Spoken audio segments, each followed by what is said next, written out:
ला ला ला ला ला मेघा भरा आसिला टुपुरु टुपुरु केशर माइला गजा। अरे अरे तू सेतिकी नाची था जा मो पाई खाइबा बाढ़ीबू मो पेटरे मूषा दौड़िलेनी। अरे मरीगली रे मरीगली तो देहरे कौन भूत पशिगला मते एमिति मारुचु काहींकी। ना ना मु तुमको मारुनी मु से मूषा मानक पिटुची जो मूषा माने तुम पेटरे अछंती से माने शीघ्र बाहरी जांतु नहले तुम पेट को कामुड़ी पकेबे। आओ मारनी मते छाड़ी दे मो पेटरे सत सतिका मूषा नाहांती। हेले तुमे पर एबे कहिलो तुम पेटरे मूषा दौड़ुचंती। अरे सेईटा गोटे कथा भोक लागिले सेमिति कुहंती ताकू सत भाबी तू मते एते पिटिलु। एहे मोर भूल हो गला मते क्षमा कर दियो मु तुम कथा बुझी पारिलेनी। आस आस मु खाइबा बाढ़ी देबी खाइब। माँ माँ एते सारा खेलना तुमे मो पई आनिछ। हाँ रे माँ ए सब खेलना मु तो पई आनिची एबे तो खुशी तो। हाँ माँ मु बहुत खुशी। अरे तू जानिचु ए वर्ष चढ़ई परिबा चाष करिची मु सुनिथिली चढ़ेर ए वर्ष बहुत भल परिबा चाष हेइची। अच्छा चढ़ेर जमी रे एमिति कौन अछि जे प्रति वर्ष तार एते भल परिबा चाष हुए ता परिबा खाइबाकू भी भारी स्वादिष्ट लागे। हाँ सेथिपाई समस्ते ता पाखरु ही परिबा किणती हेले ए वर्ष केही भी ता पाखरु परिबा किणिबेनी कारण चढ़ई जमी रे ए वर्ष परिबा ही रहिबनी। तुमे से चढ़ेर परिबा सह कौन करिबा कुह कुह मते भी टिके कुह।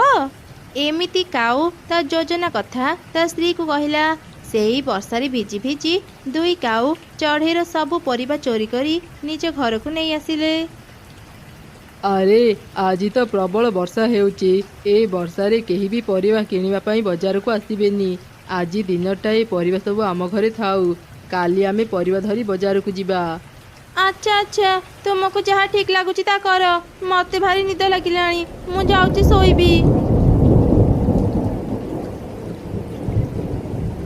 माँ माँ काली मो जन्मदिन मते कौन उपहार देब। मो झियो जहाँ कहब मु सब आनीदेवी कहलो माँ तते कौन दरकार। माँ मते परिबा खाइबा को भारी भल लगे चढ़ई आंटी का परिबा भारी स्वादिष्ट काली मोर सांग माने आम घर को आसीबे जाओ ना माँ चढ़ई आंटी परिबा नहीं आसी तरकारी करदेब आमे सबु सांग मिसी स्वादिष्ट परिबार तरकारी खाइबू। अच्छा ठीक अच्छी रे माँ मु एबे जाउची चढ़ई घर को। चिलो दीदी एते वर्षारे तुमे मो घर को आसिलो जे।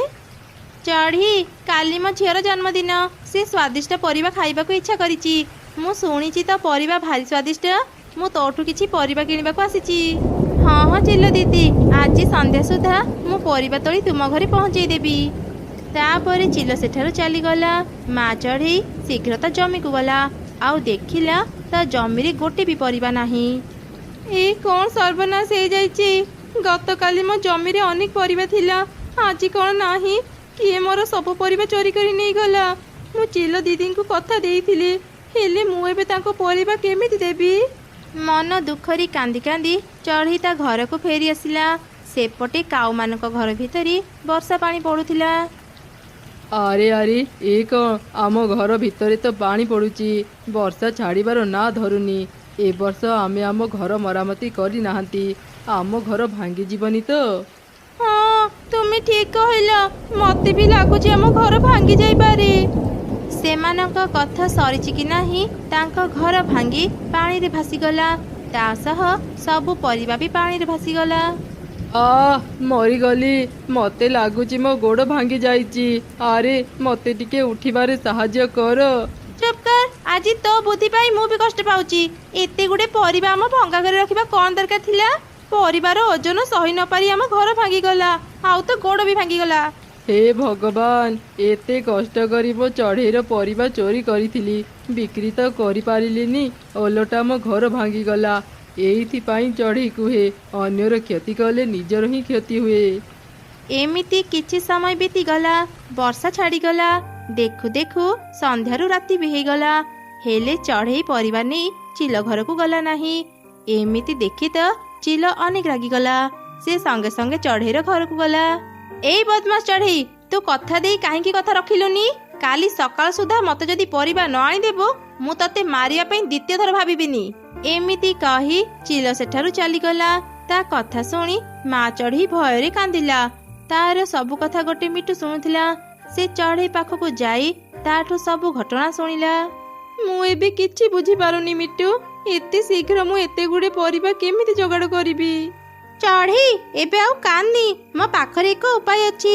ମୋର ଗୋଟେ ସାଙ୍ଗ ପାଖ ଜଙ୍ଗଲରେ ପରିବା ବ୍ୟବସାୟ କରେ, ଚାଲେ ତାଠୁ କିଛି ପରିବା କିଣି ଆଣି ଚିଲ ଦିଦିଙ୍କୁ ଦେଇଦେବା। ତାପରେ ମିଟୁ ଆଉ ଚଢ଼େଇ ପାଖ ଜଙ୍ଗଲକୁ ଯିବା ପାଇଁ ବାହାରି ପଡ଼ିଲେ। ହଠାତ୍ ରାସ୍ତାରେ ସେମାନେ କିଛି ପରିବା ନଦୀ ପାଣିରେ ଭାସୁଥିବାର ଦେଖିଲେ। କଣ ଏତେ ଗୁଡେ ପରିବା ନଦୀ ପାଣିରେ କିଏ ଭସେଇ ଦେଇଛି? ପରିବା ସବୁ କେତେ ତାଜା ଦେଖାଯାଉଛି। ଶୁଣ ଚଢ଼େଇ, ଆଉ କାହିଁ ପାଖ ଜଙ୍ଗଲକୁ ଯିବା, ଚାଲେ ଏ ସବୁ ପରିବା ନେଇ ଚିଲ ଦିଦିଙ୍କୁ ଦେଇଦେବା। ତାପରେ ସେମାନେ ପରିବା ସବୁ ନଦୀରୁ ବାହାର କରି ଚିଲ ପାଖକୁ ନେଇଗଲେ। ଚିଲକୁ ବି ସେ ସବୁ ପରିବା ଭାରି ସ୍ୱାଦିଷ୍ଟ ଲାଗିଲା, କାରଣ ସେ ସବୁ ପରିବା ଚଢ଼େଇର ହିଁ ଥିଲା। ଏମିତି ଚିଲ ଖୁସି ହେଇ ମା ଚଢ଼େଇକୁ ଅନେକ ସାରା ଉପହାର ଦେଲା। ମିଟୁ ଆଉ ଚଢ଼େଇ ଖୁସିରେ ନିଜ ଘରକୁ ଫେରି ଆସିଲେ।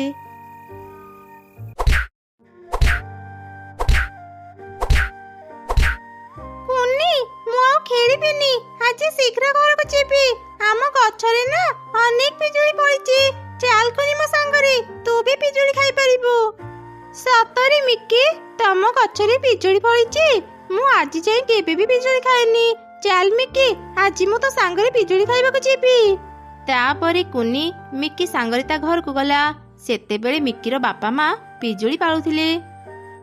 ଆଣ୍ଟି, ମତେ ଗୋଟେ ପିଜୁଳି ଦିଅନ୍ତୁ ନା, ତୁମ ଗଛରେ ତ ଅନେକ ପିଜୁଳି ଫଳିଛି। ଗୋଟେ ପିଜୁଳିର ଦାମ କେତେ ଜାଣିଛୁ? ଚାଲି ଆସିଲା ମାଗଣାରେ ପିଜୁଳି ଖାଇବାକୁ। ପିଜୁଳି ଖାଇବାକୁ ଯଦି ତୋର ଏତେ ଇଚ୍ଛା, ଯା ନିଜ ବାପା ମାକୁ କହିବୁ ତୋ ପାଇଁ ପିଜୁଳି କିଣିଦେବେ। ମା, କୁନିକୁ ଏମିତି କାହିଁକି କହୁଛ? ଆମ ଗଛରେ ତ ଅନେକ ପିଜୁଳି ଫଳିଛି, ତାକୁ ଗୋଟେ ପିଜୁଳି ଖାଇବାକୁ ଦିଅ। ସେ ଆଜି ଯାଏ କେବେ ବି ପିଜୁଳି ଖାଏନି। ମୁଁ ତ ପ୍ରତ୍ୟେକ ଦିନ ପିଜୁଳି ଖାଏ, ଆଜି ମୁଁ ପିଜୁଳି ଖାଇବିନି। ମୋ ଭାଗ ପିଜୁଳି କୁନିକୁ ଦେଇଦିଅ। ମିକି, ମୁଁ ତତେ ମନା କରିଥିଲି ନା ଏମିତି ଗରିବ ଚଢ଼େଇଙ୍କ ସହ ଖେଳିବୁନି। କୁନି ପାଇଁ ଭାରି ଦରଦ ଉଛୁଳି ପଡୁଛି ନାଇଁ? ଆଉ ଦିନେ ବି ତୁ ଏ କୁନି ସାଙ୍ଗରେ ସାଙ୍ଗ ହେବୁନି। ଆଉ କୁନି, ତୁ ପିଜୁଳି ଖାଇବାକୁ ଯଦି ଏତେ ଇଚ୍ଛା, ଯା ତୋ ମା ପାଖରୁ ଆଗ ଟଙ୍କା ଆଣିବୁ। ଟଙ୍କା ଦେଲେ ଯାଇ ମୁଁ ତତେ ପିଜୁଳି ଦେବି। ଏମିତି ଶୁଣି ମନ ଦୁଃଖରେ କୁନି ନିଜ ଘରକୁ ଫେରି ଆସିଲା। ମା, ଜାଣିଛ ମୁଁ ଆଜି ମିକି ଘରକୁ ଯାଇଥିଲି। ମିକି ଘର ଗଛରେ ନା ଅନେକ ପିଜୁଳି ଫଳିଛି। ମୁଁ ଆଣ୍ଟିଙ୍କୁ ଗୋଟେ ପିଜୁଳି ଖାଇବାକୁ ମାଗୁଥିଲି, ହେଲେ ସେ ମତେ ପିଜୁଳି ଦେଲେନି। ତୁ କାହିଁକି ସେଠାକୁ ଯାଉଥିଲୁ ରେ ମା?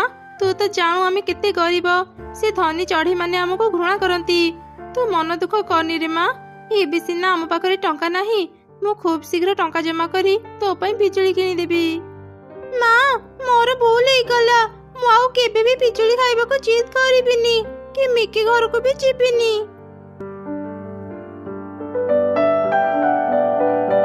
ଆରେ କୁନି, ତୁ ଆଉ ଖେଳିବାକୁ କାହିଁକି ଆସୁନୁ? ମୋ ମା ପାଇଁ ମୋ ଉପରେ ରାଗିଛୁ କି? ନାଇଁ ମିକି, ମୁଁ ତୋ ଉପରେ ରାଗିନି। ମୁଁ ଯଦି ତୋ ସାଙ୍ଗରେ ଖେଳିବି ତୋ ମା ତତେ ପିଟିବେ, ସେଥିପାଇଁ ମୁଁ ତୋ ସହ ଖେଳିବାକୁ ଆସୁନଥିଲି। ଆଚ୍ଛା ମିକି, ତମର ତ ପିଜୁଳି ବଗିଚା ଅଛି, ତୋ ପାଖରେ ପିଜୁଳି ମଞ୍ଜି ବି ଥିବ ନା? ହଁ କୁନି, ଆମ ଘରେ ଅନେକ ପିଜୁଳି ମଞ୍ଜି ଅଛି। ତୁ ଏଠି କିଛି ସମୟ ଅପେକ୍ଷା କର, ମୁଁ ଏବେ ତତେ ପିଜୁଳି ମଞ୍ଜି ଆଣିଦଉଛି। ଏମିତି କହି ମିକି ତା ଘରକୁ ଗଲା ଆଉ କୁନି ପାଇଁ କିଛି ପିଜୁଳି ମଞ୍ଜି ନେଇ ଆସିଲା। ମିକି ଆଉ କୁନି ଥିଲେ ବହୁତ ଭଲ ସାଙ୍ଗ। ମିକି ପାଖରୁ ପିଜୁଳି ମଞ୍ଜି ନେଇ କୁନି ତା ଘରକୁ ଗଲା। ମା, ଦେଖ, ମୋ ସାଙ୍ଗ ମିକି ମତେ ଅନେକ ପିଜୁଳି ମଞ୍ଜି ଦେଇଛି। ଏବେ ମୁଁ ଏ ପିଜୁଳି ମଞ୍ଜି ଲଗେଇ ତାର ଯତ୍ନ ନେବି। ଯେତେବେଳେ ପିଜୁଳି ଗଛ ବଡ଼ ହେବ ସେଥିରେ ଫଳ ଫଳିବ, ମୁଁ ଅନେକ ପିଜୁଳି ଖାଇପାରିବି। ଆଚ୍ଛା ଠିକ ଅଛି ରେ ମା, ଏ ସବୁ ପିଜୁଳି ମଞ୍ଜି ତୁ ଆମ ଘର ଚାରି ପାଖରେ ଲଗେଇ ଦେ। ଚାରା ଗଛ ବାହାରିଲା ପରେ ତୁ ତାର ଯତ୍ନ ନେବୁ, ଦେଖିବୁ କିଛି ଦିନ ପରେ ତୋ ଗଛ ବଡ଼ ହେଇ ସେଥିରେ ପିଜୁଳି ଫଳିବ। ତାପରେ କୁନି ତା ଘର ଚାରି ପାଖରେ ପିଜୁଳି ମଞ୍ଜି ଲଗେଇଦେଲା। କିଛି ଦିନ ପରେ 2ଟି ଗଛ ବାହାରିଲା। କୁନି ତା ଗଛ ମୂଳରେ ପାଣି ଦେଇ ତାଙ୍କର ଯତ୍ନ ନେଉଥିଲା। ଏମିତି ବେଶ କିଛି ଦିନ ବିତିଗଲା। ଦୁଇ ଗଛ ବଡ଼ ହେଇ ସେଥିରେ ଅନେକ ପିଜୁଳି ଫଳିଲା। ମା ମା ଦେଖ, ଆଜି ମୋ ଦୁଇ ଗଛରେ କେତେ ପିଜୁଳି ଫଳିଛି। ଏବେ ମୁଁ ମନ ଭରି ପିଜୁଳି ଖାଇପାରିବି। କୁନି, ତୁ ଆମର ବହୁତ ଯତ୍ନ ନେଇଛୁ। ତୋ ପାଇଁ ଆମ ଗଛରେ ଅନେକ ଫଳ ଫଳିଛି।